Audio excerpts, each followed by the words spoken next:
Some things are all around us and we don't even know it. Air, unless it moves. Pain, unless it's ours.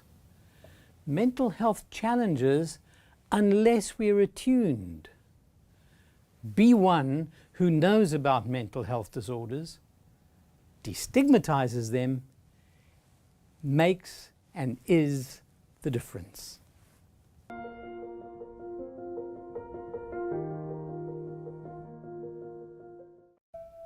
Addiction.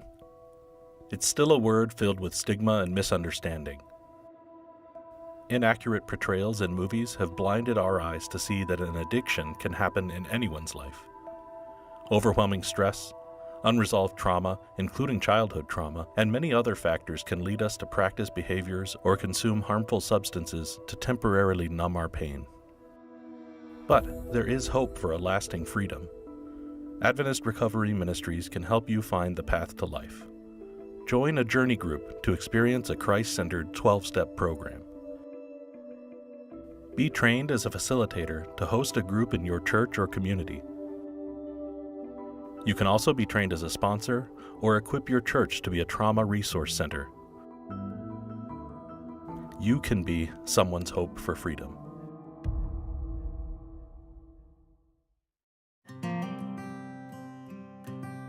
Life is challenging. Figuring out who you are, what you want, and how to get there, there's no instruction manual. Questions swirl in your mind, and you're not sure where to turn. A Rugged Journey is a safe place to ask your toughest questions. You can ask us anything, anonymously, and find solid advice on relationships, anxiety, addiction, self-worth, whatever you're struggling with. Our mentors are ordinary people, willing to join you on your journey in a compassionate and respectful way. The road can be long, but you don't have to walk it alone. A Rugged Journey.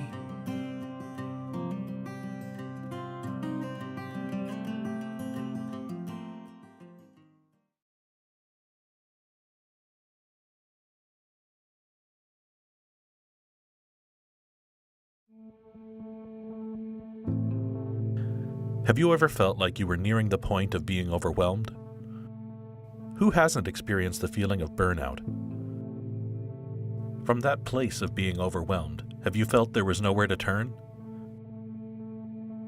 As humans, we are very good at hiding the reality that at times we are way too close to our breaking point. In the midst of our overwhelm, we may even receive compliments that we've never seemed stronger, when in fact we really feel like we are breaking. What if there was a safe space where you could bring your brokenness and experience healing? Coming soon, you can engage in 12-step style groups to avoid succumbing to burnout. Be on fire, avoid the burnout. Be not consumed.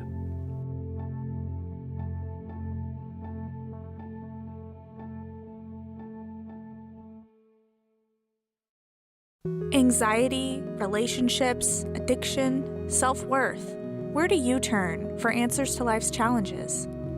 Gorgeous to God is a safe space for young women to ask their toughest questions and find their deepest purpose.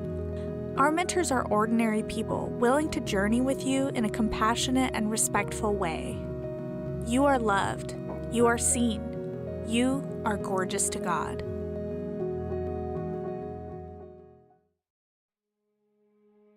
Most of us know where to go when our bodies are broken, but do we know where to go when our hearts are broken because of loss? At some point in our lives, we all experience the pain of loss and are in need of heart healing. When we lose someone or something important in our lives, it hurts. The hurt is called grief, and it calls out for relief, for comfort and some type of help. Where can we go? Where would you go? Health experts are predicting a pandemic wave of prolonged grief in the aftermath of COVID-19. We can be present for each other in both our joys and our sorrows. It takes a careful and understanding approach.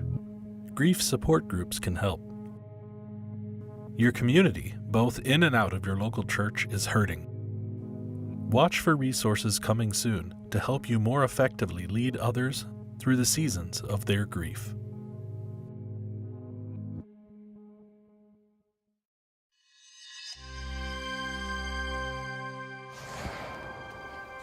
The mission of the Adventist Learning Community is to empower people with the passion and skills necessary to further the kingdom of Christ in the 21st century. Because of technology, we can put training, education, and resources into the palms of people's hands anywhere and anytime. Whether you're a pastor, teacher, church administrator, believer, or Christ seeker, you'll be able to find free courses that you can take for continuing education credit, certification, or just for fun. Our portfolio will help you manage and keep track of your continuing education units for pastors, teachers, and administrators, as well as student learning outcomes for pastoral interns. Our ministerial and educational library puts Adventist resources from around the world at your fingertips.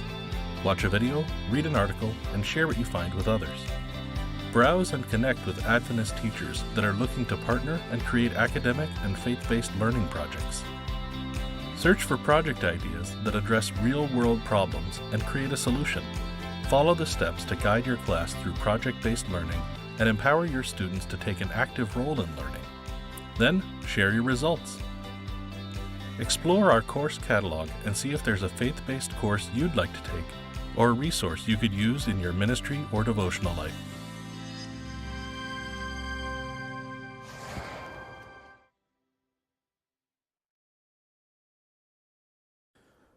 Diane Cantu tells the story of a senior reporter at a national magazine who was the quintessential newsman, full of curiosity, life, and a dry sense of humor, all while mentoring cub reporters and churning out cover stories with speed and elegance. But he was also a quintessential survivor. He endured an environment often hostile to talent. He lost his best friends and closest colleagues through 3 major changes in leadership: a child to a terrible traffic accident, and his 2 other children to incurable illnesses. Yet, he milled around the newsroom, aiding struggling young interns and sharing his excitement for his future. This is a picture of resilience. Resilience is the ability to bounce back from extremely difficult situations and experience personal growth in the process. Resilience may sound like a superpower, but in actuality, research shows that resilience is ordinary, not extraordinary. This newsman could have reacted very differently. We have all seen a father unable to regain his confidence after a layoff at work, or a friend persistently depressed after a painful divorce, deciding to just take a few years off from life. Resilience is that tiny seed inside everyday people to keep getting up when life knocks us down. Like a mustard seed, it may be small in its beginning, but with the right elements can become larger than all the other skills we develop. 4 main elements influence the growth of the tiny seed of resilience: relationships, wellness, purpose, and hope. The first element is relationships. Hebrews chapter 12 and verse 2 tells us that Jesus endured the cross and despised the shame for the joy that was set before him. The joy of healing humanity's relationship with God and within itself. His love for God and others made him resilient in the darkest moments of his earthly life. The second element is wellness. Wellness isn't about surviving, but thriving. In other words, wellness consists of making an intentional effort to enhance who we are as a whole by focusing on our physical, mental, spiritual, emotional, and social well-being. In John chapter 10 and verse 10, Jesus tells us that he came to give us an abundant life. Proper habits of self-care increase our resilience in moments of struggle to press forward. The third element is purpose. The Apostle Paul reminds us in Ephesians chapter 2 verse 10 that we are God's masterpiece, created in Christ Jesus for good works. It was Friedrich Nietzsche who said, "If you know why, you can bear any how." Purpose gives us the why so we can bear the blows of tragedy. But purpose also teaches us that looking beyond our pain and providing a balm to the wounds of others increases our resilience. The final element is hope. Romans chapter 15, verse 13 calls God the God of hope and reveals his desire that we abound in hope. Hope pushes us past our sufferings by empowering us to focus not on that which is, but on that which is to come. In Proverbs 24, verse 16, Solomon made the case that more than education, more than experience, more than training, a person's level of resilience will determine who succeeds and who fails. That's true in the cancer ward, it's true in the Olympics, it's true in the boardroom, and it's true in our spiritual walk. No matter what has you down, keep getting up by building a relationship with God and those around you, by enhancing your well-being, by finding purpose and rising out of the ashes of tragedy and helping others do the same, and by looking at life through the lens of hope and knowing that suffering will one day give way to joy.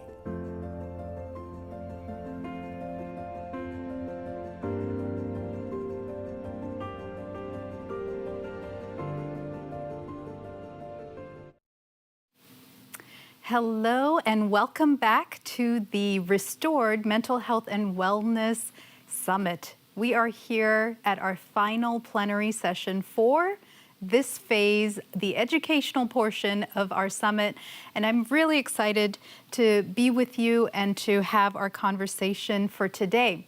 Now, before we get there, I want to just give a quick comment about that video we just finished watching about resilience. I hope you've enjoyed and appreciated them as much as I have. We have actually developed a series of those videos that are available for you to use in your church, in your community, wherever you see a opportunity to share those videos. And we have them available in both English and Spanish. So we'll send out information about how to access those videos in the future. I also want to remind you that, as I said, the program is not ending today. We have our evening program starting tonight at 8 p.m. Eastern, and then we have programming going through tomorrow afternoon, and then of course all day Sunday. Those of you who are registered for the event, you will receive an email, or you may have received it already today, with information about that. Those of you who are joining us on the live stream, we hope that you can join us this Friday evening for our program as well. So throughout these past couple of days, we have covered a lot of ground regarding a variety of topics related to mental health and wellness during our plenary sessions. And we started by laying a foundation about understanding why faith communities have an important role to play in addressing the current mental health crisis. We also talked about how it's important that we link our healthcare practitioners along with those faith communities to work together in partnership.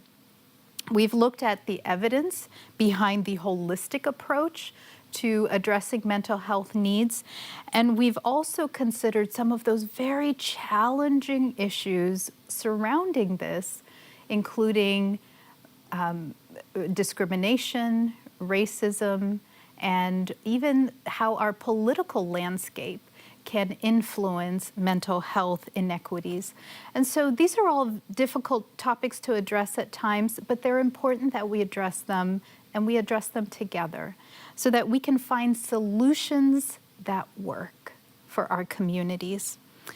Well, this afternoon, we are going to have a few presenters who are going to now bring it all together and make this practical for us. How can we begin to make a difference in our communities? How can we, through resources that are available already, through looking at partnership opportunities, and also by considering creative ways to address mental health needs? And so I'm very excited to introduce the first of our two presenters. We're going to begin with Dr. Carla Gober-Park. She is currently serving as Executive Director for Wholeness and Faith Strategy and Mission and Ministry at the corporate office of Advent Health. She has been with Advent Health since 2019, where she also serves as assistant to the president for mission. Previously to this, she served as assistant vice president for spiritual life at Loma Linda University Health and was the director of a Center for Whole Person Care. She was associate professor in both the School of Medicine and the School of Religion at Loma Linda, teaching whole person care to medical students. She has also mentored residents and physicians in whole person care. Currently at Advent Health, she works at the intersection of hospital-church community. Her primary interest in this capacity is to develop healthy ecosystems using business, healthcare, community, wellness, and church models to inform that. Following Dr. Park, we will have Angel Easton, who is Digital Projects Supervisor at Adventist Information Ministry, or AIM. She has worked with AIM for over 7 years in various roles and currently oversees all of AIM's digital projects. She helps ministries, churches, and various departments here at the North American Division and various initiatives to reach their goals for connection and evangelism in the digital space. So we are going to hear now from Dr. Park and Angel Easton.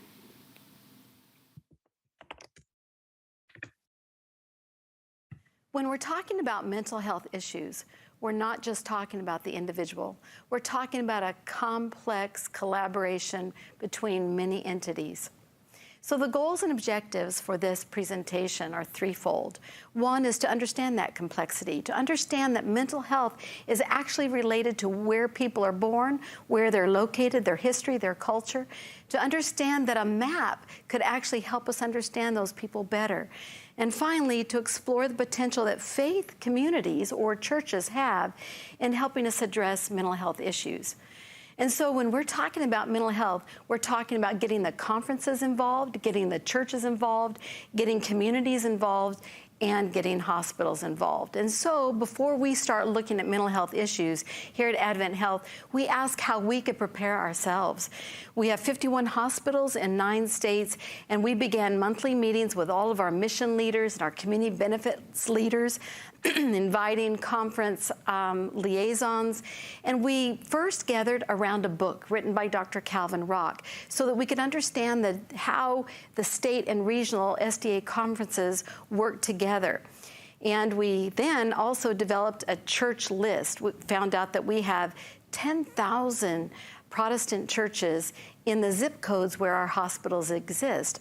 So we're like, we can't start working with faith communities until we understand who and where those faith communities are. Then we developed a map that would help us better understand that. And then we asked all the hospitals to develop their own strategic plan with how to work with faith communities. We called that the accountability of 2021. So in that accountability, each market developed their own strategy for how they worked with their faith communities. So once they developed their goals and their metrics, they put them on a form that you see in front of you. You can't really read it, but you'll see on the far left, they identified their goals, and the metrics are in the next column. So that is so that they could know exactly what they were going to do for the next year in relation to these faith communities. We gathered all of those strategies together, and then we began working with the local conferences so that they can understand what we were expecting of ourselves. We identified liaisons to work with from those local conferences, and then we began to develop deeper relationships and strategies in relation to the conferences. Then we began looking at the communities themselves, asking ourselves, what are their needs, which are gathered by the CHNA, the Community Health Needs Assessment, which every hospital has to gather in relation to the communities that they serve. And so as we began looking at these needs, we also wanted to look at what strengths these communities brought with them and what resources they had that we could connect with. But we also thought that the most important thing was looking at those communities in terms of relationships and people that we could connect with to help work together in meeting mental health needs. What was interesting, we discovered through the CHNA that mental health was one of the highest priorities in most of our markets. Then we began working with the local church. And yet, you have to ask yourself, just how much can a local church actually do? That's what is really surprising when you get down to the local church level. So I'm going to talk about the story of one church, Mars Hill. It's a church that I've come to love very much. And it's in the city of Sanford in Florida. And it has a very interesting history and current culture. So the history of this little church, or this Sanford actually, is that it early on in its history had what we might call color lines, where the workers were often African American, and they were relegated to certain areas within the city. What's interesting is that those color lines, while they would appear to be invisible, no one talks about those color lines anymore, but I have walked those lines, those streets that marked that outline, and the color lines still exist. So what we think is a modern culture actually has historical roots that help determine and affect what kind of struggles a population has today. So that's why those struggles, those challenges, as well as the resources start appearing in those CHNAs as we start making those assessments. Those struggles go way back for years. Then we began to review the GIS map, which I'm going to show you in a minute, for what the specific needs might be around this little church called Mars Hill. We looked at the immediate community. We turned to the conference for support and collaboration. And then we looked at the hospital and asked what we could do, what resources we could bring. And then finally, we looked at the history of this little church. They are a mighty church, but they only have, at present, 35 members. So I was shocked because I was introduced to this church through what they were doing in the community. So all these people were turning out from this little church to help their community. But when I was invited to preach at the church and showed up to preach on a particular Sabbath, I was actually amazed at how tiny the little church is. And I began asking questions of how could this little church be doing so much in its community? So let's back up and look at the GIS map. This is what the dashboard looks like for this map. And so you see our hospitals on this map. It's hard to tell here, but there are 51 little H's on that map. And if you look around the dashboard, you'll see to the left the CHNA. So all of our churches that we work with can click there and find out what the needs are in their local community. And that's where the hospital provides a resource that they can learn about their community through this dashboard. Then you see the average unemployment rate on the left in green. You see the number of mental health providers in their area on the lower left. Then on the right, lower, you see a circle that talks about the population breakdown by race. So that you see, if we look at this entire map, you see what the largest population there is mostly what we would call the white Caucasian population. And then as you go up on the right side of the dashboard, you see the amount of diabetes, the average heart disease, the mental health issues, and average obesity, percent obesity. As we zero in on this map, we're going to get closer to our little Mars Hill Church. This is all the hospitals in Florida. And you see that already the population by race is changing. All the other indicators on the map are changing. But as we move in closer to Mars Hill, which is you can't see it from where you're standing, and I can hardly see it, but it's a little green dot up by the lake there on the top of the map. So now you see that the population by race has gone to a more black population. That's what's represented by the blue in the wheel at the bottom right. You see that the adult diabetes has gone up, the percent obesity has gone up, and mental health issues have all gone up in this little area. Now, we're not going to do this here now, but if they wanted to, they could actually click and find out from this map what is going on in the actual blocks or the mile around the Mars Hill Church. So this map has many layers behind it that will help this little church and those of us working with it know what the strengths and challenges are in the area around this little church. Now we're going to talk about community resource spots. So Mars Hill decided that it wanted to be a community resource spot. Now, what does that mean? This is the most astounding part of this whole story, is this little church decides that it wants to provide those 6 things that you see on the screen right now. It wants to provide food. It wants to provide job opportunities for the people that would come and learn from them. It wants to provide care coordination or health screenings through the health department. It wants to provide education. It wants to provide mental health first aid. And it wants to provide a mobile health unit. Now, this is interesting because if you look at the little paragraph before these 6 things, you'll see that this is located in the underserved community identified by the CHNA, and it is trying to be a presence within its community, even though the church itself has people within it who actually need the services that that little church is going to provide. So I want to say that again. That as you come on a Thursday and you see the cars lined up to get food, one of those might be the parishioners in that very church. That's unbelievable. That this little church that is trying to serve its community also has people within it who need the services that that church wants to provide. And you think, well, how did that happen?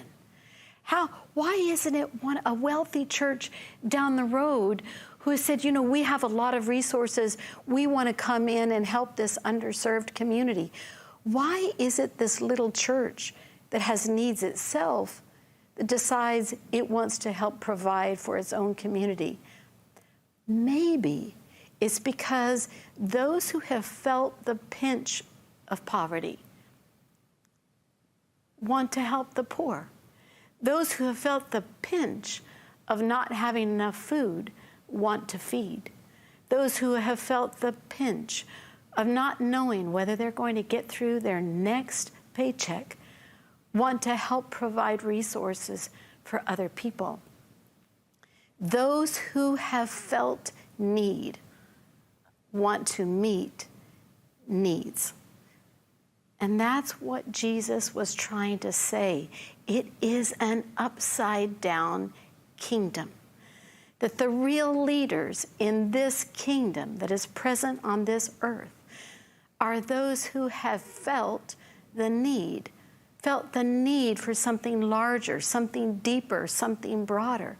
And those who have felt that need are the ones who are able in their own lives to find the time to give it, the resources to give it, the resources to be there for other people.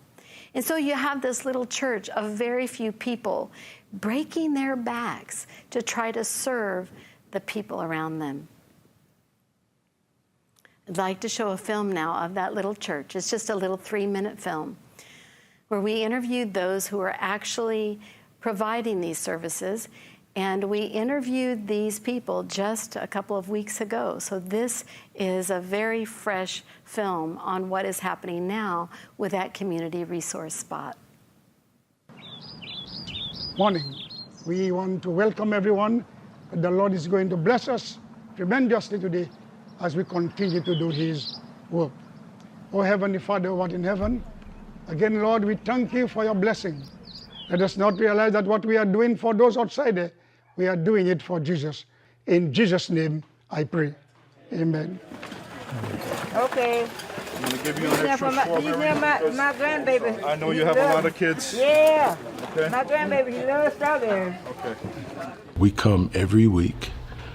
We serve anywhere between 180 some people on a regular day, and sometimes we go over 200, and we're here every Thursday. On every fourth Thursday of the month, SALT is here. The Muslim Mobile Medical Clinic is here. The other thing we're grateful for is that Advent bringing in the medical mobile where people can come and get help. Some people don't have a doctor to go to, or they don't have insurance, and they need medical care. We're here to do what our mission says, extend the healing ministry of Christ and help the community in any way, shape, or form that we can. All right, let me see your finger.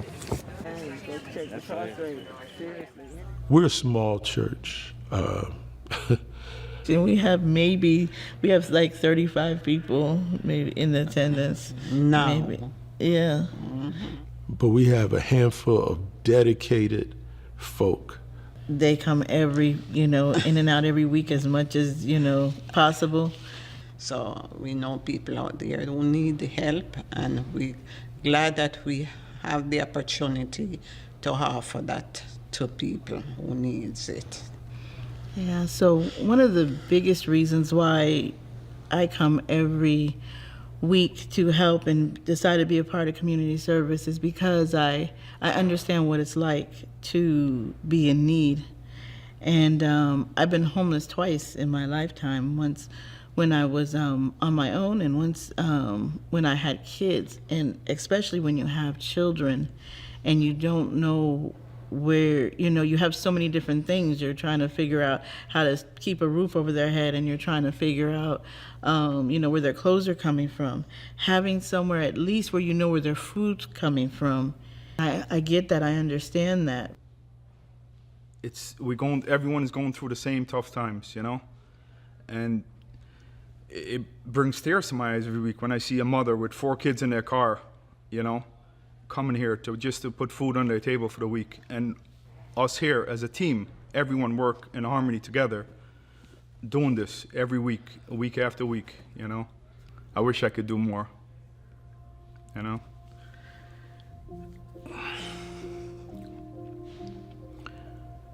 I always say if I was a millionaire, I would give it all away.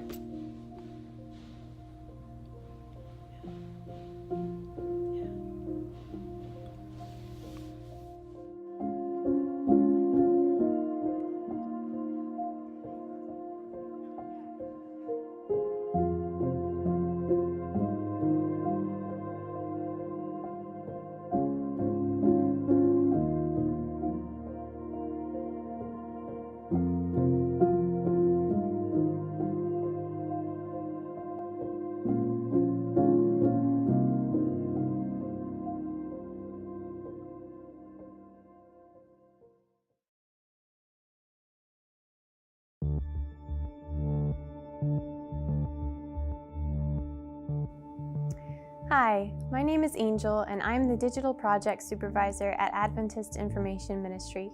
I'm thrilled to have the opportunity to speak with you today. AIM is the North American Division's contact center.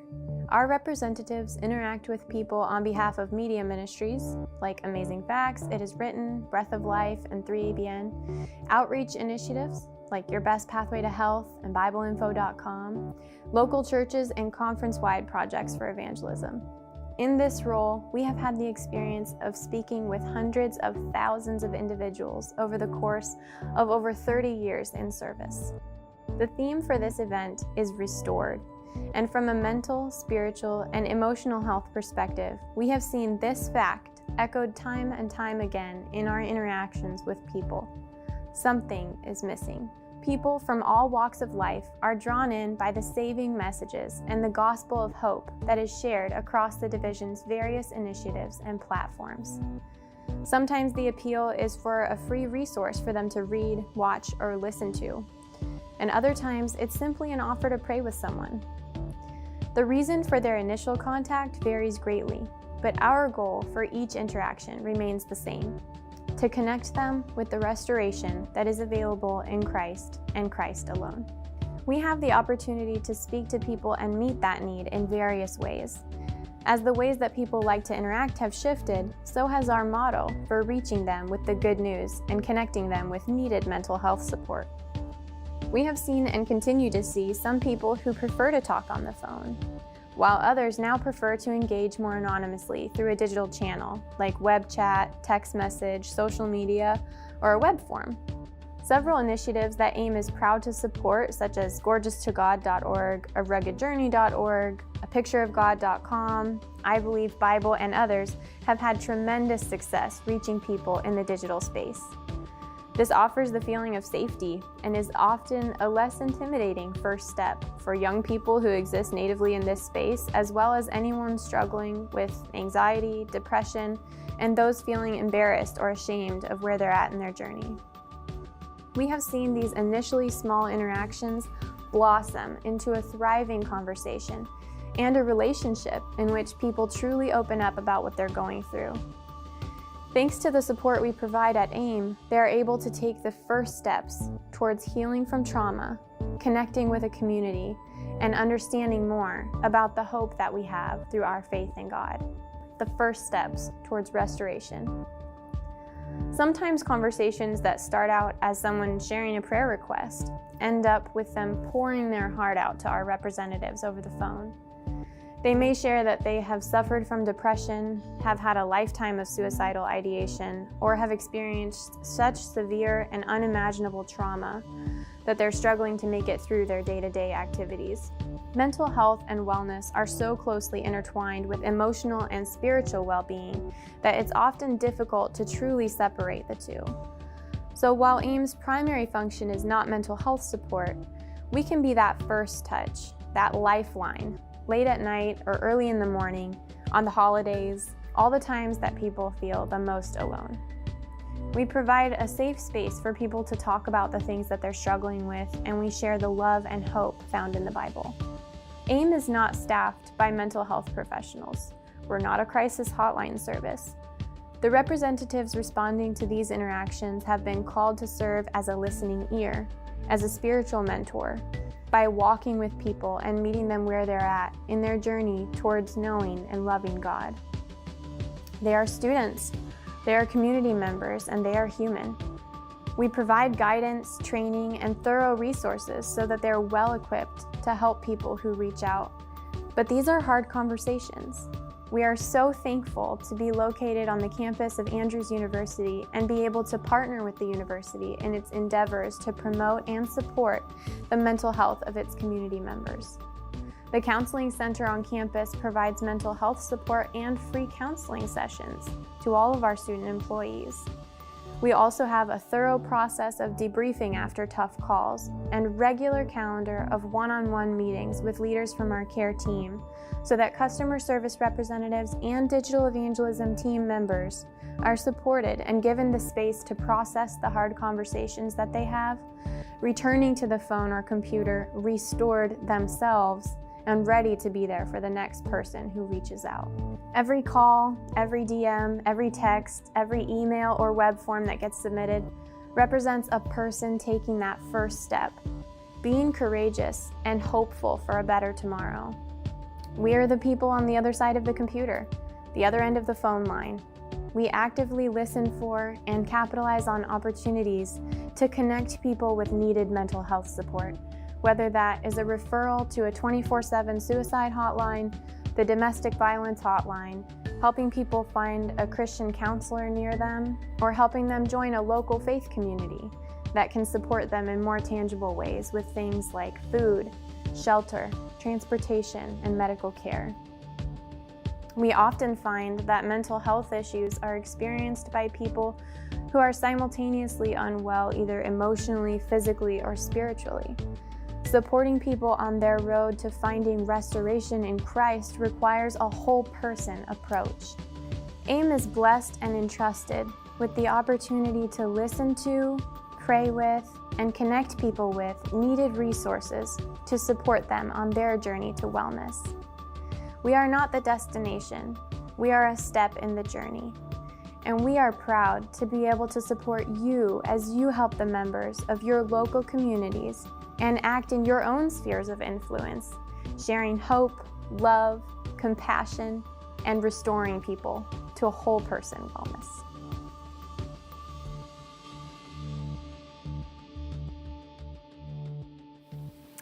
Well, I don't know about the rest of you, but I am inspired by what we have just heard. There are so many resources available and already accessible. We have Dr. Park and Angel with us live now.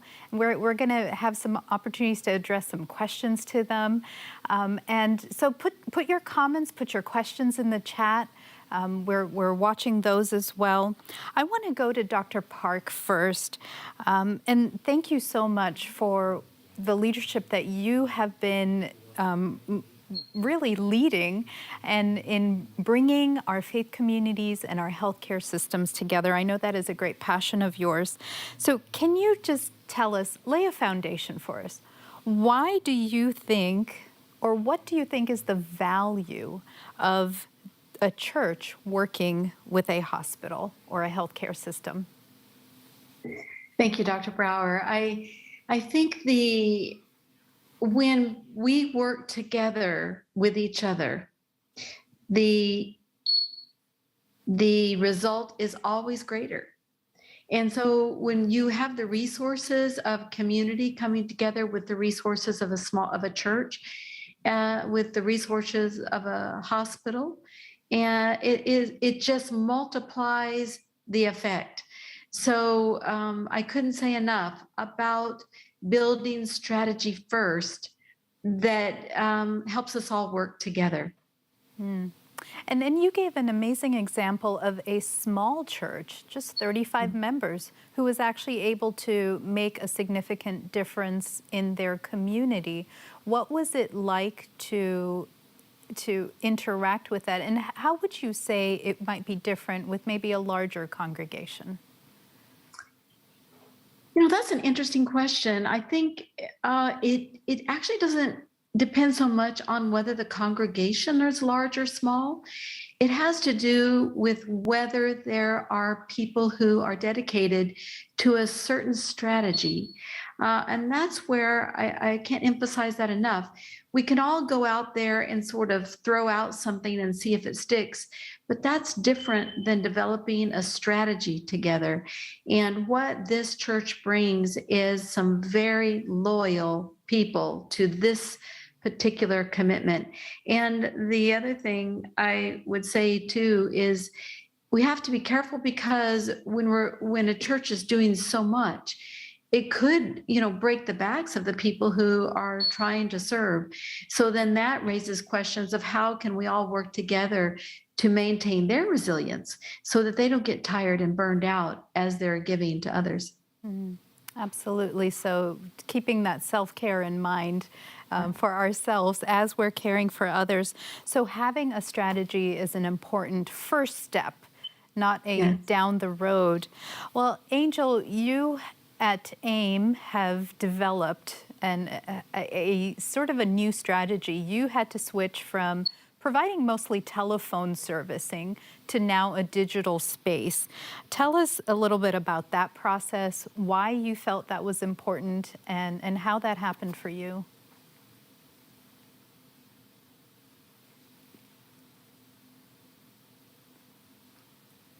Okay, and Angel, I think we need to get you unmuted. Can you hear me now? Yes, thank you. Sorry about that. Thank you so much for the question. AIM has shifted our connection model to incorporate a lot more digital connection options. So in addition to still servicing our phone callers, obviously, there are still lots of people who prefer to connect in that way for various reasons.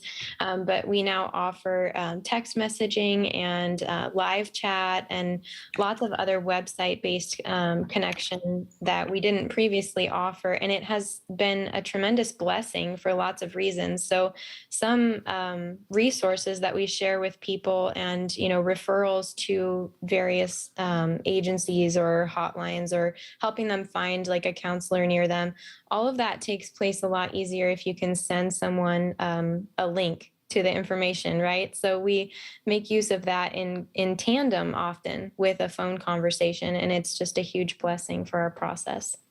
Okay, and are you noticing that there may be different demographics of people who are accessing these different services and these different modalities? We are, yeah. It's interesting to see. We do see, a large number of the maybe 60 plus demographic that contact us on the phone on a regular basis. And they are usually open to other methods like texting. We have a large portion of the digital response that actually comes from that demographic as well, which is interesting. And then, of course, a lot of young people who don't pick up the phone are prone to connect with us in digital ways. So they may see a website that's more intriguing to them, and feels like a safer place to reach out. So, Dr. Park, we're talking about different demographics. The GIS system that you shared with us about really helps us to identify the demographics that are in our communities. And so, by implication, you're saying that that is an important part of that strategy making. So, can you share with us then, if a church is wanting to access that type of a resource, what are some of the expectations that you come forward with, and how that can be a meaningful relationship? So we have developed this GIS map through our system, and it only addresses the areas within the primary service areas of our hospitals. So if you're in a zip code that's near one of our hospitals, then we would be happy to share this map with anyone who would like to use it. If you're outside that area, we don't yet have the information integrated into the map. We're actually thinking about whether we'll do that, but right now it's in those areas, so mostly Florida and some of the other states where our hospitals are. But there are other ways of finding out what the demographics are in your area, the race, the age, the specific needs, because you can go to any hospital website and the local CHNA will be on it. So if you search CHNA and your local hospital, you will find out what the primary needs are in your area, and that will help you understand the area. But I would say, finally, the best way to do it is to just that a church would start collaborating or connecting with other churches in its area of its same denomination or different, and really pulling together to ask what you can do in relation to the community collaboratively. Absolutely. And perhaps one of the challenges that many congregations of all denominations face is the fact that we sort of have to migrate into our church community. We may not necessarily live there, but we migrate in once a week or maybe more often. So how can we be more thoughtful? How can we really think about our communities that surrounds our congregation as really, this is a place where my heart, a piece of my heart belongs as well? Can you encourage us in that line? Yes. I have a phrase that I say, Dr. Brower, I say, strategy first, action second. And so that's where a church, no matter what their age, what their size, how many people live in the local area, would just get together and ask themselves, what do we want to do for what location of people? One could choose a block around the church, a mile around the church, 5 miles. One could choose a variety of different things, just saying, what is our passion? What is God leading us to do? Plan it, ask yourselves how to assess it. And then set out once the strategy is developed and connections are made with local community resources and a local hospital, and work together. It's that exponential effect that is the most prized, in terms of reaching the most people. Wonderful. And we have a pastor who's with us here on Zoom, and he's made a comment that one of his churches is engaged in an identical community program, caring for community members, and he's just very encouraged by that. So I want to encourage you as well Pastor Oliveira, as you minister and lead your church in that line. Now, Angel, your ministry through AIM, you don't have a building that we can all come to necessarily. You have a workspace, of course, but it's not the same as maybe coming into your space and accessing your resources, because so much of what you do is behind the scenes. And you mentioned in your video, Gorgeous to God, A Rugged Journey, several of those mental health related resources. Can you tell us a little bit more about how those resources are reaching people and what role AIM has specifically there? Yeah, absolutely. So thank you again for the question. AIM is proud to support a lot of the connection efforts that are involved in these types of initiatives and outreach projects, basically. So, the different websites that I mentioned in the video, and then also a lot of the media ministries that we've supported for the longest time, Amazing Facts, Breath of Life, everyone's creating content, whether it's video or a website, and that content gets put out. And AIM is really the connection behind the scenes. So we like to encourage anyone that that puts something out there for people to see and advertises a service or, the option to connect with a mentor or is talking about spiritual wellness, mental health.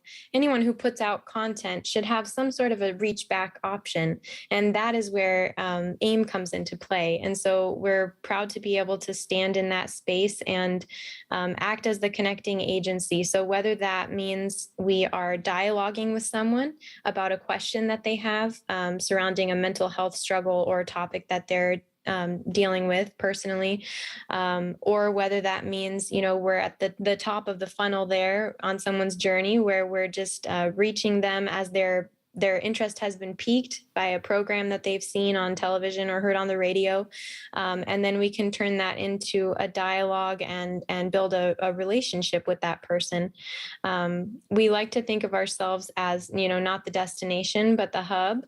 So people have a lot of different experiences and needs that can be met by a lot of different agencies and, departments or the local church for more tangible help and spiritual growth and discipleship as they're on their journey towards knowing and loving God. And we like to be that connection point. So we often see that people who reach out to us in the digital space and on the phone, the value in AIM is really that connection, that we develop relationships that people then call us back or they chat with us again because they felt so blessed by that relationship, that human connection. Well, and I want to press on that point a little bit more, because the human connection is so vital, especially when we're talking about ministering to hearts and minds that may be ailing. But let's be honest, we are connected here right now through technology. But I know that there are some people who wish that we were in person. And I know that both of you have shared with us how you are utilizing different aspects of technology to minister and to serve. So tell us from your viewpoint, for both of you, and maybe Angel, we'll start with you, is technology really making a difference? Don't we need that human touch? Yeah, absolutely. So inserting the human touch into a digital interaction is our bread and butter at AIM. We actively mentor our staff of both student employees, so young people who are very comfortable in that space already, and all of our employees into becoming extremely able to convey empathy and help people feel heard, even through written communication. So for example, a lot of the questions that we get on like Gorgeous to God or A Rugged Journey, they may come from someone who is reaching out in that space because it feels safer, it feels a little bit less intimidating. Sometimes the human connection, especially if you're sharing something vulnerable, can be too big of a first step.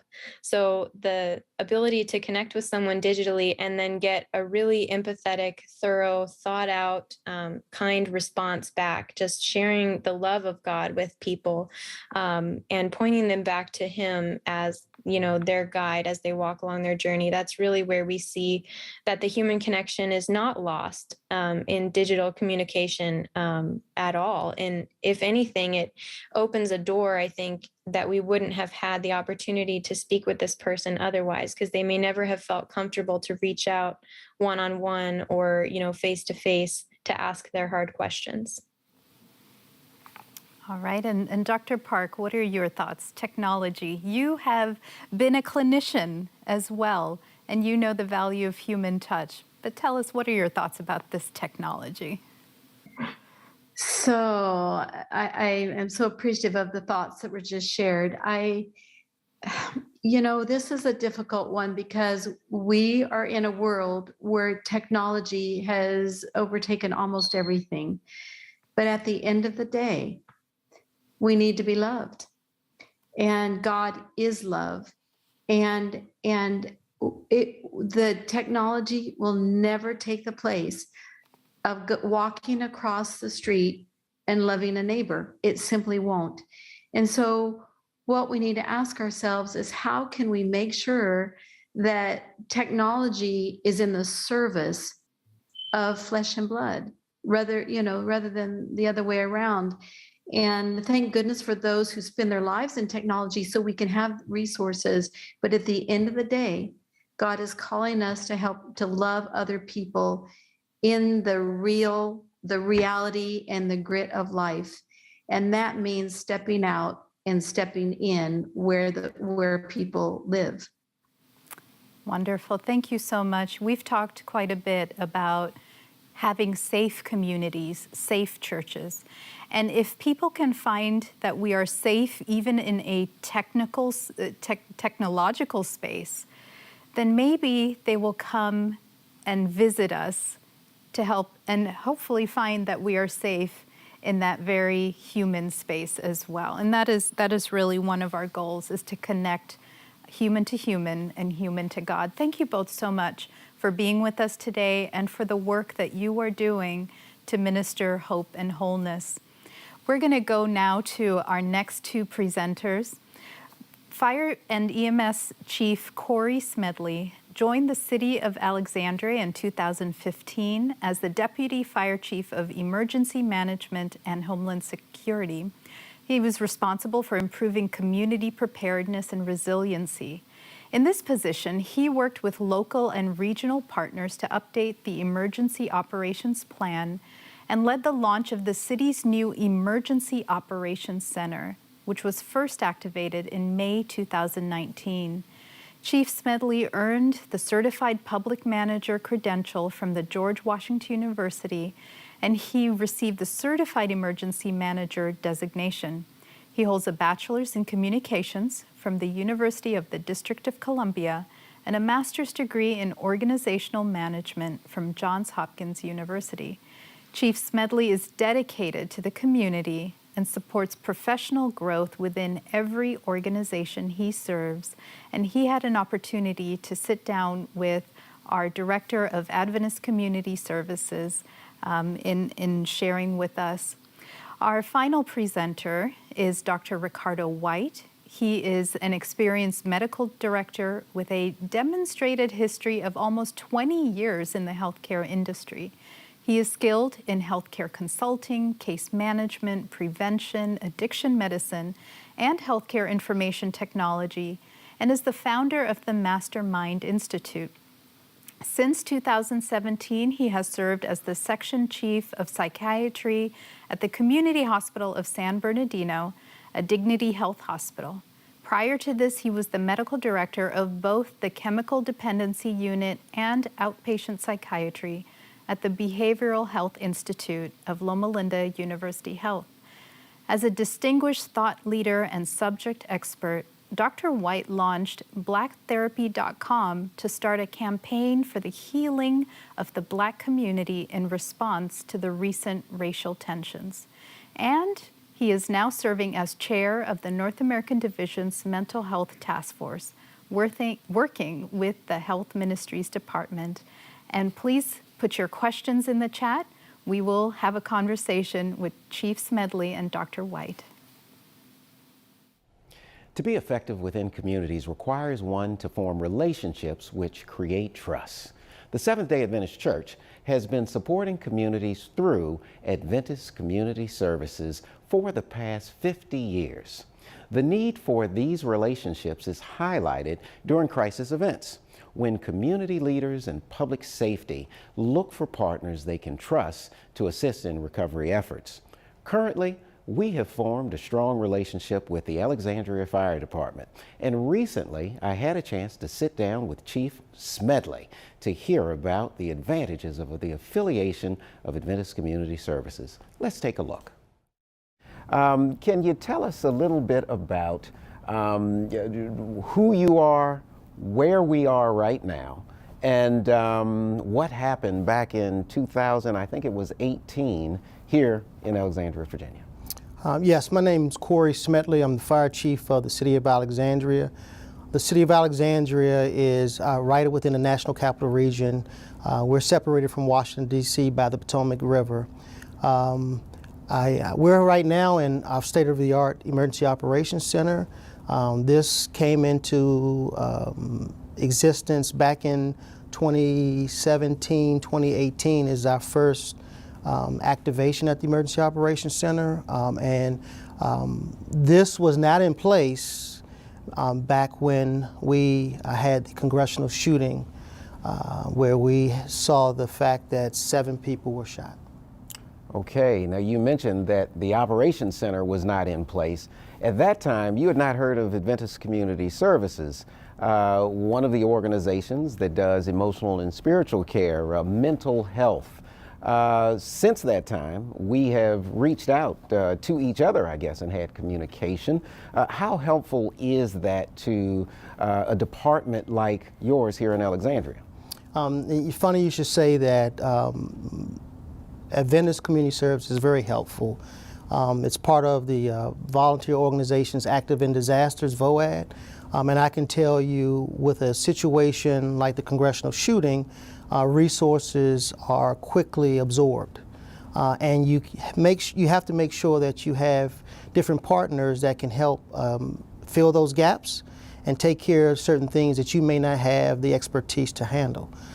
So it's very helpful. We have engaged each other, understand each other's way that we operate, understand our assets and liabilities, and be able to quickly merge to help each other in the time of an emergency. Let me ask you, piggybacking off of what you just said, if we were to reach out during a crisis event, and that's the first time that you had opportunity to hear about us, how would you respond to something like that? If we don't know you, it's a vetting process that we will be concerned about.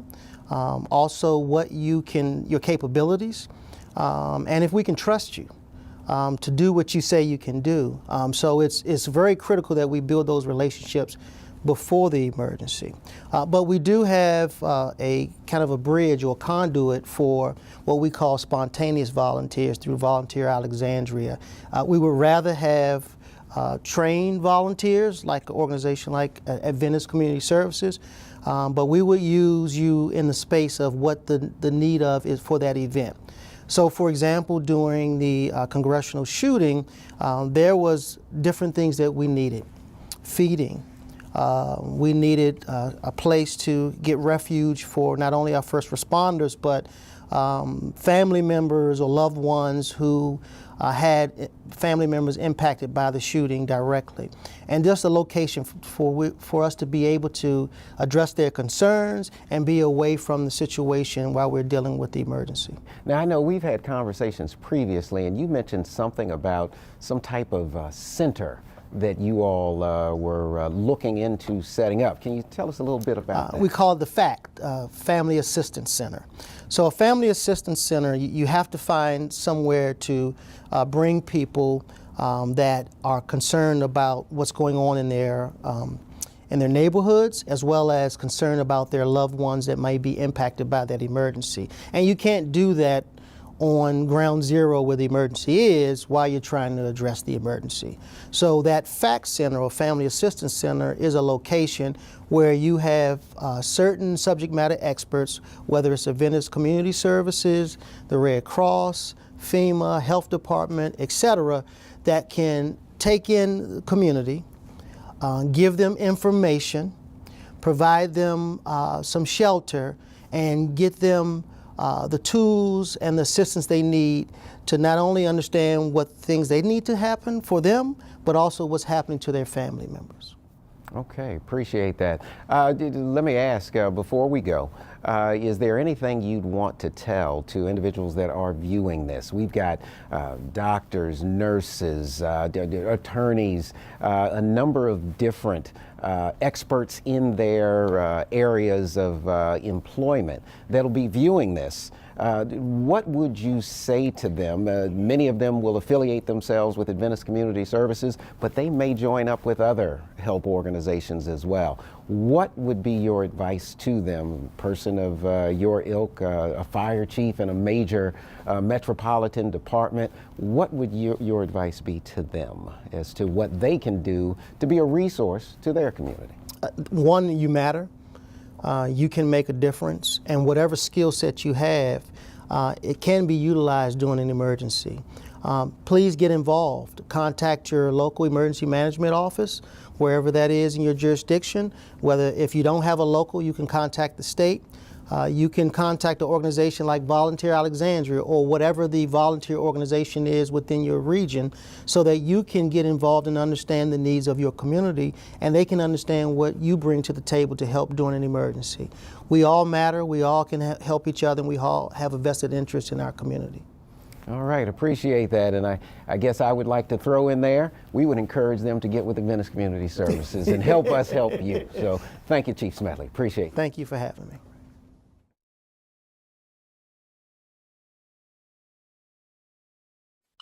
Good morning, everyone. I'm Dr. Ricardo White, proud chairperson of the Mental Health Task Force of the North American Division of the Seventh-day Adventist Church. And I am so excited to share with you the product of our collaboration with an awesome team of really awesome people, but under the leadership of our mental health, actually our health ministry director, none other than Dr. Angie Brower. It has been such a pleasure to collaborate with her, and those of you that have worked with her know that she is a powerful force in really and truly getting things done. So Dr. Brower, I look forward to us creating some things that will be an amazing impact in this area of mental health and beyond. So let's talk about our vision for this discussion and this short time that we're going to have together. We are going to discuss what we view as the problem facing mental health today. But rather than just obsessing and over dissecting the problem, we are going to shift very quickly over to what is the solution that we're proposing to address this problem. So a little context on me is I am an addiction psychiatrist. I did my undergrad at Atlantic Union College, where I studied biochemistry. I then did my medical school training at the University of Connecticut School of Medicine. I did my psychiatry training in adult and adolescent psychiatry at Loma Linda University. And I did my addiction psychiatry residency at UCLA. Now, besides that, I was the medical director of the chemical dependency unit of the Behavioral Medicine Center at Loma Linda University. And I've also functioned as a head elder at Mount Rubidoux. And I say that to say that I have seen intimately what it's like for a practitioner to be discharging a patient and have very limited resources to offer. But I've then also been a community stakeholder and seen the challenges that it can take as you're trying to discharge a person. So I'm currently the section chief of psychiatric services at one of the community hospitals here in Southern California. And let me tell you, there are times you can feel like your hands are really tied when it's time to connect patients, especially in challenging situations, to resources that are meaningfully impactful. And so it is from that vantage point that I've been so excited to strategize on the mental health task force to develop, products or organize the product portfolio in such a way that it becomes so much more impactful to community stakeholders, like whether it's hospitals or churches or what have you. So let's talk about the problem. The problem is that we as humans can put on a game face when in fact we don't feel like the game is going very well at all. We might even feel like the game is over. So we're really good at projecting facades. I remember in undergrad in a class called quantitative analysis, one of the techniques we learned for identifying a compound was to identify its melting point, okay? So basically every product, number of compounds, they have a melting point. And when there's no other way to identify them, just figure out the melting point. Oh, that's the product. That's the compound. And it's interesting that we as humans, we have a melting point. And it doesn't make us weak. It makes us human. And the Center for Disease Control from roughly about 1999 to about 2016 did a study looking at the suicide rate across the United States. And what they found was, on average, there was actually a 30% increase in suicide over that time frame. But look at how the data breaks down. So true, a tragic 48,000 Americans succumbed to suicide, lost their lives to suicide on an annual basis. But during that year, 1.2 million people in America are actually have actually attempted suicide. And then 3.2 million people are actually planning suicide, but then 12.2 million have thoughts about suicide. Of the 48,000 that suicided, it's astounding to realize that 54% do not have a known psychiatric diagnosis. So just to cement the reality that this problem is so pervasive. If you were walking and you came upon some blood on a floor, you would assume that blood was contaminated until proven otherwise. And that is because of the power of the marketing of the idea that we need to have universal precautions as we think about blood, because we should consider it contaminated until proven otherwise. Well, it's interesting that we don't view humans in that context.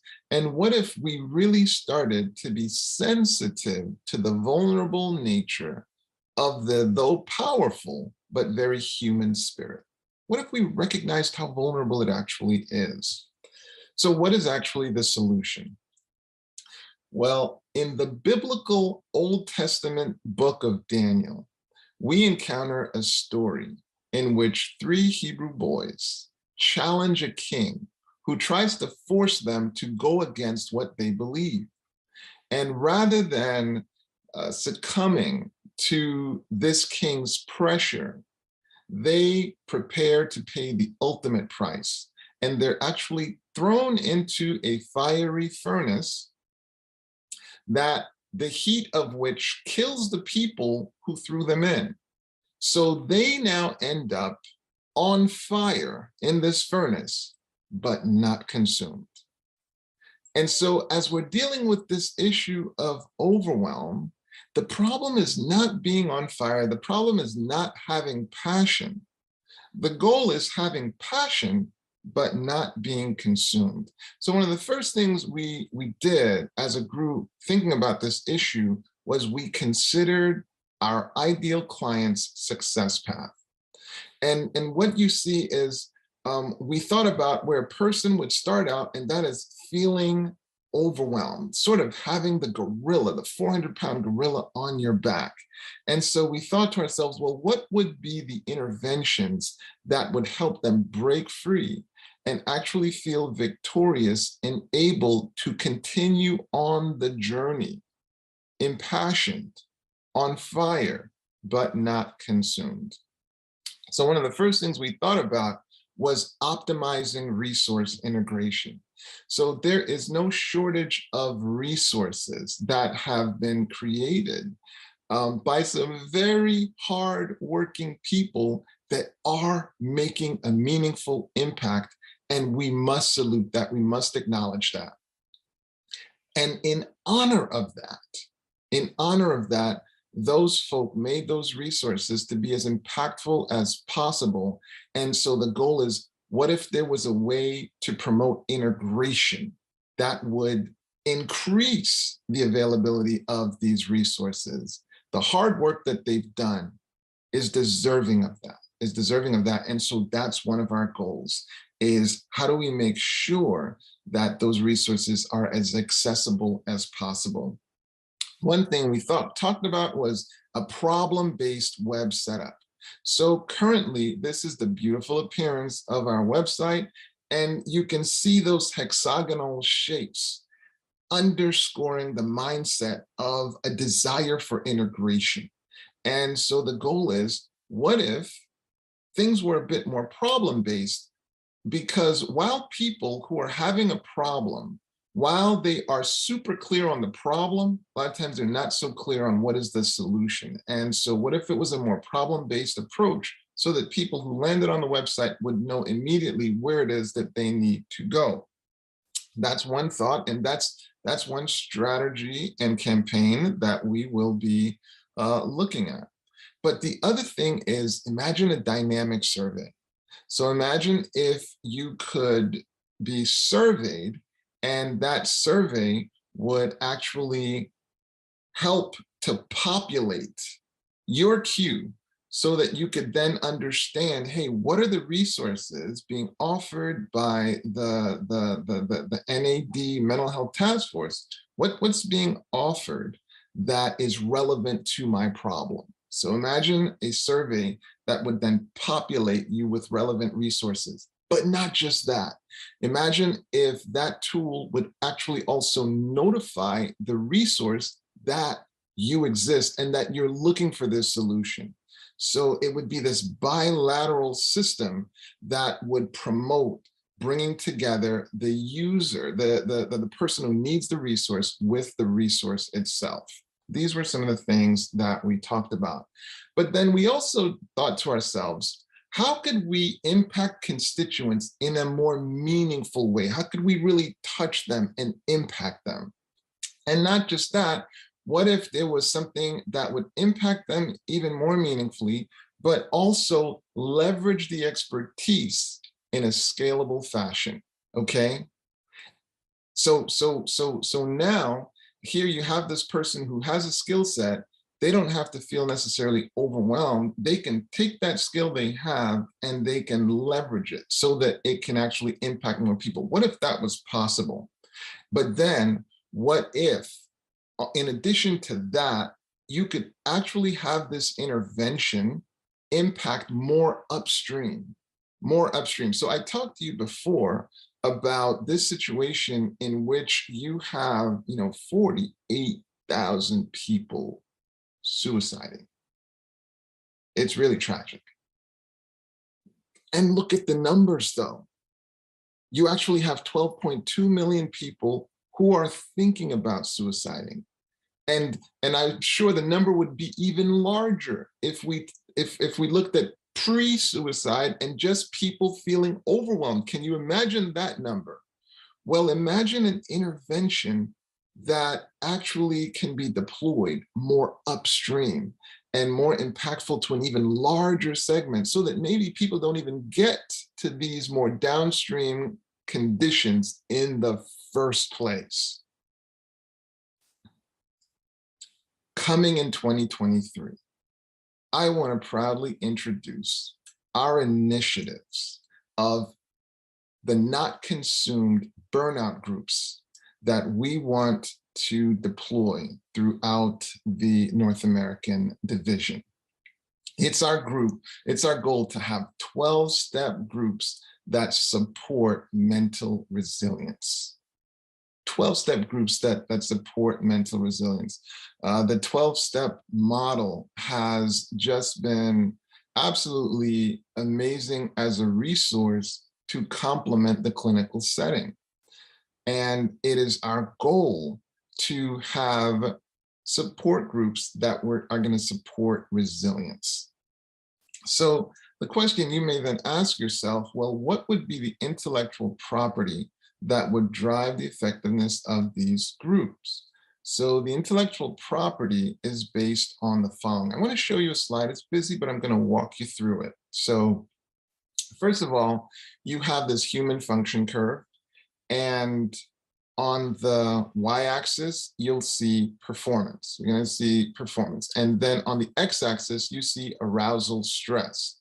So often when we say stress, you often think of distress, but actually there are two forms of stress. There is distress, but there's actually good stress, eustress.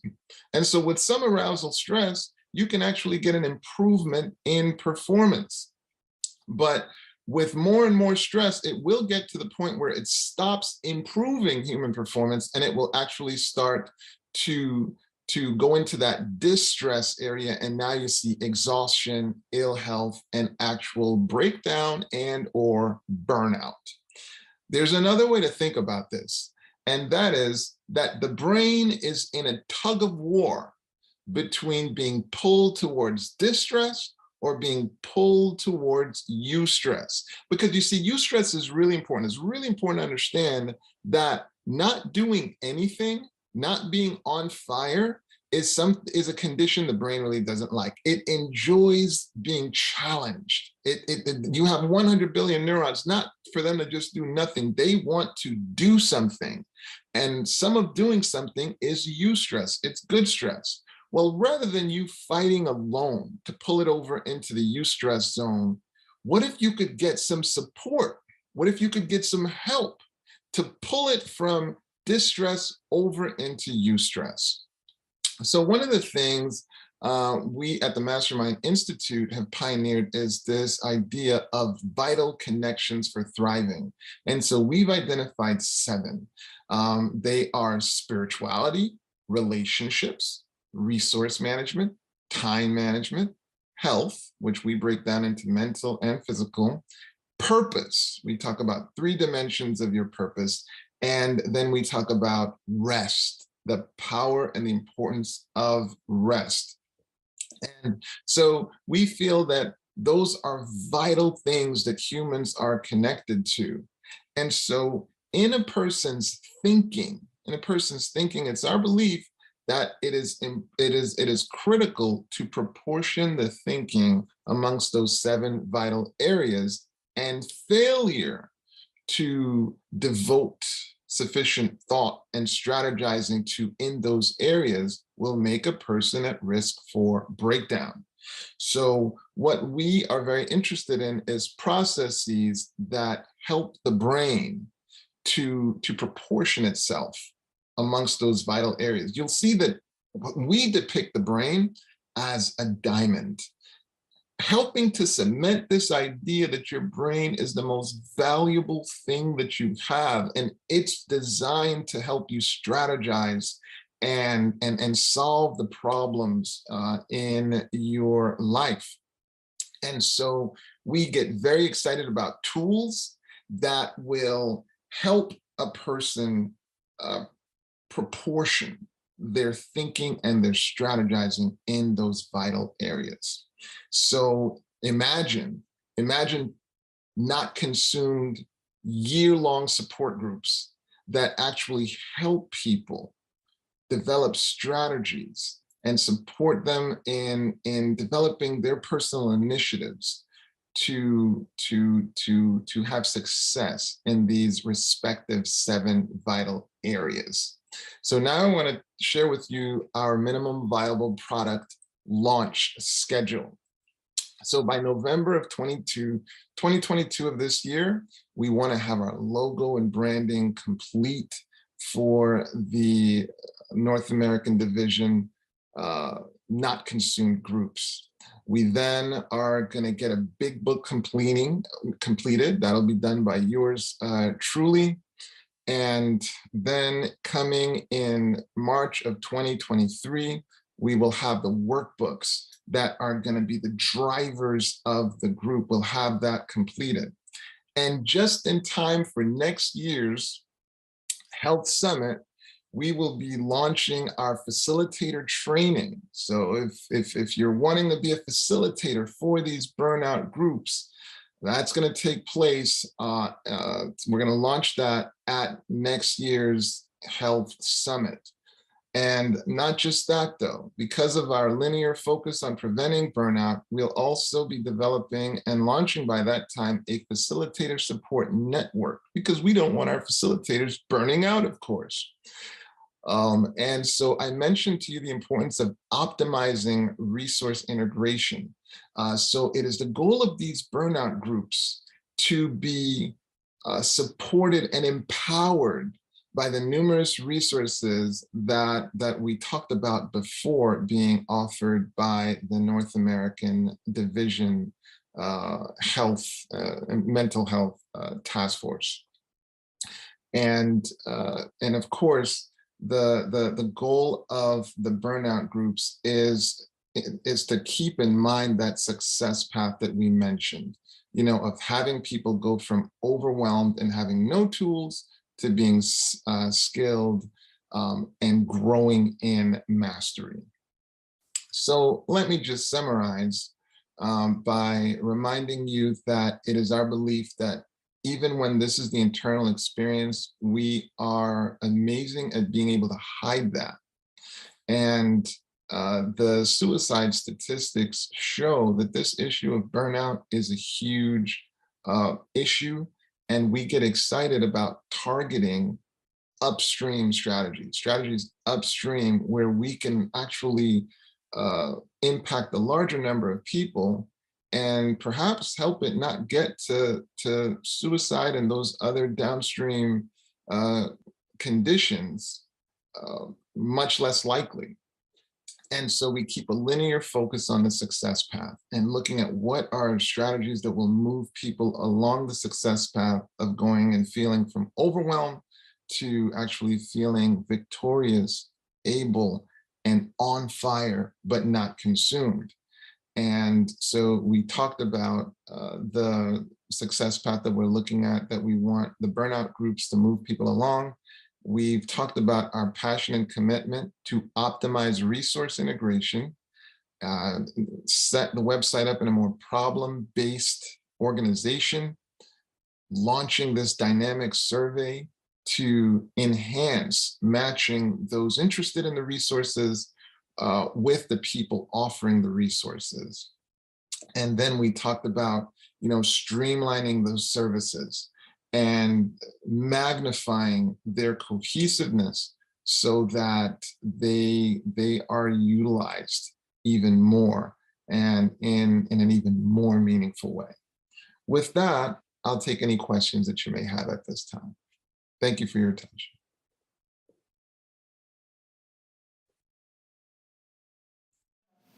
And we have Dr. White and Chief Smedley with us now to address some of your questions. So by the way, we have been talking here about crisis. This is what we are addressing in this segment of our discussion today.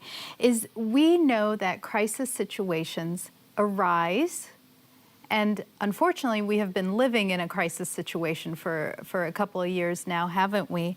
I want to go to Chief Smedley. Thank you so much for taking time to be with us today. Chief Smedley, you mentioned the process that you underwent in response to a crisis situation where you brought together community partners. And it must have been quite a task to respond to a situation as it was unfolding. But that's what you do. You are a trained professional in doing that. Share with us a little bit about the importance of being prepared for a crisis situation. Thank you. First of all, thank you for having me. It is really critical to be prepared for a crisis. We in public safety, in the fire service and emergency management, come up with all kind of plans, and normally those plans are able to address kind of routine situations. You quickly find out that your plans get overwhelmed in a crisis state. And we have definitely seen that through our global pandemic. But there is many things that you prepare for. One thing that sometimes catches you off guard is that the personnel that are prepared to address the emergency or the crisis, now they're in crisis. And how do you are able to accomplish your mission when your troops are the ones that are also impacted? So what I can tell you, what I quickly learned in this space is that Dr. White, I wish we knew about your program previously before this, but I know that one thing that we saw quickly is the mental and behavioral health impact on our first responders. We know it's happening out in the community, but I can tell you it kind of jarred our foundation for our department and many other departments when we're dealing with the crisis with our first responders and their stability and their home work-life balance stability. So we do a lot with our plans. We exercise those plans, and I can't stress enough the partnership that we have to maintain because we need each other to address many situations, because we're dealing with a global pandemic, but the normal things that we deal with didn't go away. We still have to address those things, and quite often we're doing it with less resources, whether they are not in a space to be able to handle the situation, or resources because the economy also was impacted by this situation. And so it's really important then from your perspective that you also have a volunteer base that is ready to engage at that time of crisis. So you mentioned a volunteer system there in the city of Alexandria. Can we find that in other cities and districts so that anyone can reach out to their leadership where they live and start engaging in those conversations about how can I be prepared to help you? Absolutely. In the bio, you mentioned the emergency operations plan. In that emergency operations plan, we strategize of various types of situations we may be confronted with that has a propensity of a significant challenge of life safety. And in that, we identify the resources that the government have, and we also identify the resources the government doesn't have. And we look to ensure that we are very aware of our ecosystem and where there are opportunities where the government doesn't have resources, that we can build those bridges to do that. The city of Alexandria has 160,000 residents. We're only 15.6 square miles. We also have over 80 different congregations in our jurisdiction. So we have a wealth of resources that we have to continuously make sure that we have a relationship with. So the department that is not a governmental agency called Volunteer Alexandria, is that conduit to help us connect with all those nonprofits, faith-based, and other resources that the government doesn't have. And that exists in some state everywhere else, whether that's a Volunteer Alexandria, whether you go to your local emergency management office, and or if that doesn't exist, then you can always go to your state emergency management office that can help. Thank you so much for sharing those additional valuable resources with us. Dr. White, you can see in the chat there are a lot of very affirming and encouraging remarks about this new program being launched. A lot of excitement about that. How can this program, these not consumed groups, be used in different settings? Doctor's office, church, community center, are they applicable in different settings? Thank you so much for that question, Erica. This is designed with my headache in mind, you know, and I just thought, man, what would I be looking for if I was sitting about to discharge a patient? What kind of resources would we love to discharge them to? And then, you know, how could this be designed in such a way so that the resources that are there can actually be accessed? So in the vision, a not consumed, you know, burnout group facilitator would be aware of the various resources, so they don't have to feel inhibited and just feeling overwhelmed themselves that there's nothing to offer them. One of the power of 12-step groups is their versatility. So there are going to be specific communities that may want to tailor it more specific to their particular needs. And it's that dynamism that really gets me excited, that they can be sort of more custom tailored to a specific setting, just like what you mentioned. So part of the skill set of that facilitator would be taking a look at, you know, what might be more, what might we need to emphasize with this particular group, and the chemistry that we've created in our group. And so part of the whole point of that facilitator network is providing that support to understand how can the resources be adapted to a specific community. So it's that versatility that makes us really excited about this initiative. So, Dr. White, you also practice in addiction medicine, and so you're very familiar as another outcome of burnout.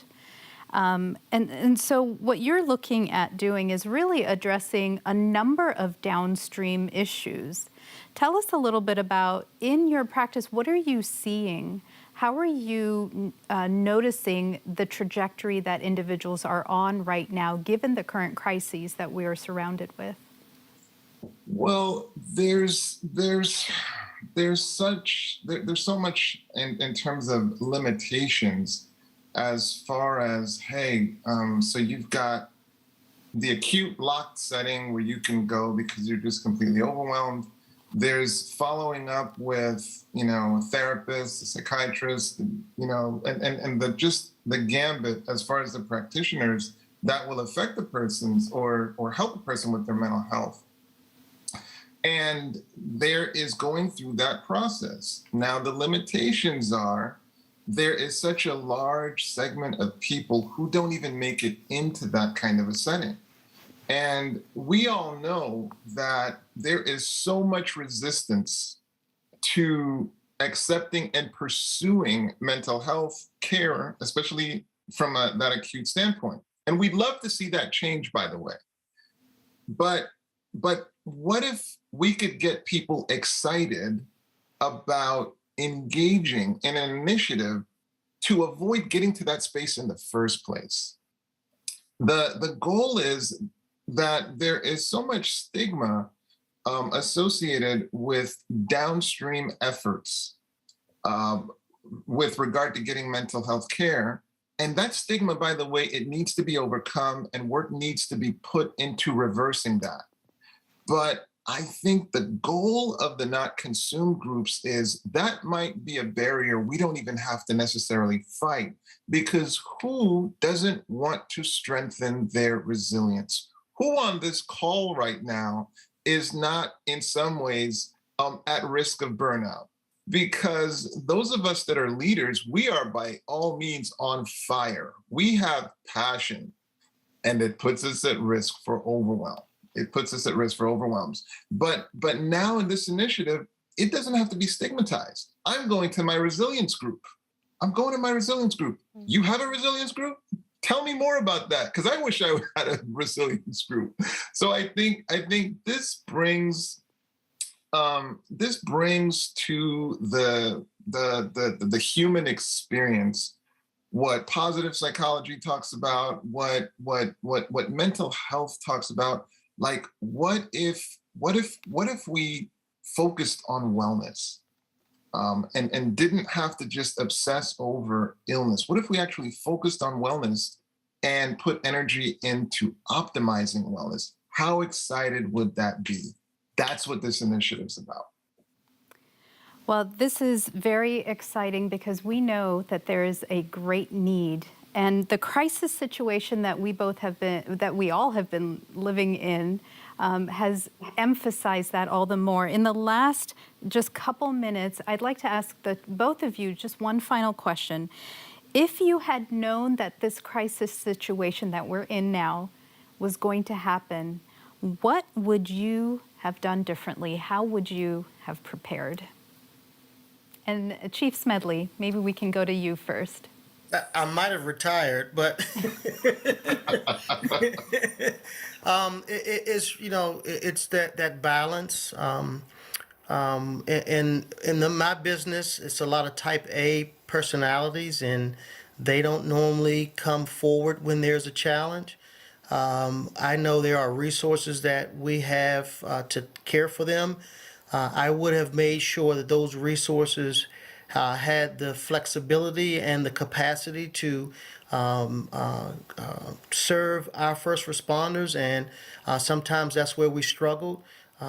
We answer every call, and we never miss a call, but what we miss sometimes is the fact that the persons answering those calls need help, and we can't always find the resources to help them. So I would have strengthened spaces like Dr. White is talking about, and I'm definitely going to get his contact information, because I can see that the good news is more people are coming forward in my organization saying that where they need help. The challenge is finding the help that they need. And Dr. White, what are your thoughts? What would you have done differently? I would have followed the chief's advice and established the connections before you need them. I think that is such of a powerful, point, that it is so important to establish our networks before the crisis, so that, crises ultimately are going to test the durability of the relationships. But oh, how powerful it is to establish these relationships before you need them, much the way it's a great idea to establish a strong relationship with your psychotherapist, your counselor, psychiatrist, what have you, before the crisis. So thank you guys so much for this opportunity to share. Dr. White, I thought you were going to say you would have retired as well. Well, I am so glad that both of you are still here working, serving, and keeping people alive. Thank you for what you both are doing.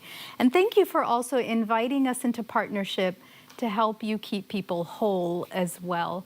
We really appreciate all that you are doing. So, Eric. Dr. Brown. Thank you, Eric. Thank you. So, Erica, here we are. We are at the end of the plenaries. We are at the end of the educational portion, but we have more to come. But let's take a deep breath and just, what are your thoughts? Where are you now? I know you've had a busy day because you've also been seeing some clients today. That's true. Everything we've talked about is just so relevant. There's just a lot of pain. There is a lot of suffering out there. There are unexpected situations that arise that people really, they find themselves caught off guard and not knowing what to do. And I just love what Dr. White said, and Chief Smedley, about knowing what's out there before you need it, right? And so starting to encourage people that just because you haven't had a crisis, just because you haven't had some of these things happen before, doesn't mean that it might not necessarily happen. To just kind of have those tools nearby and know what's out there. Yeah, there's a lot of people that are suffering, and I loved this afternoon, there were a lot of comments in the chat about it starts with us. Yes, we are a church community, but we are the church. We as individuals make up that church body, and it starts with each of us making a decision to be more gentle, more kind, and more aware. Absolutely. And I really appreciate that we've heard that the resources are there. We do need to spend some time looking for them, finding them, identifying them, but we certainly want to help you with that process. And so you can go to Erica's website. By the way, Erica is the mastermind behind Gorgeous to God and A Rugged Journey. And the Women's Ministries is actively engaged, as are many of the departments. And of course, Health Ministries is here for you as well.